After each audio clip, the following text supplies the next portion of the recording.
It's been about 24 hours now since we learned a significant figure in modern D.C. history died. Yeah, but he wasn't a politician and he wasn't a sports star.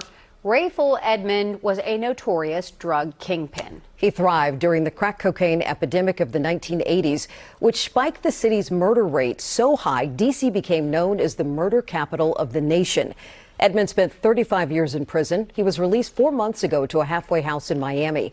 At the time of his release, News 4's Paul Wagner brought us this report on Edmond's impact on D.C.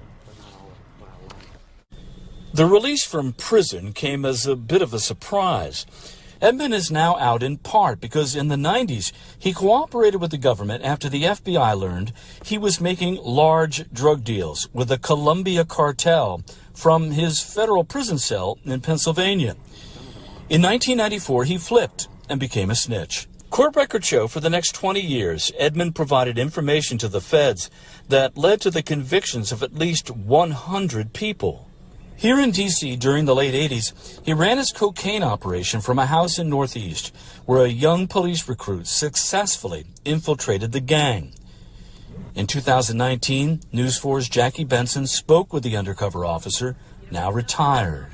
I was in there for like 3 days and got asked, did I want to do undercover work? The undercover was known to the gang as Jimmy, who remembers cocaine shipments being delivered by the truckload. And a guy sitting on the back with a Uzi, with 2 Uzis.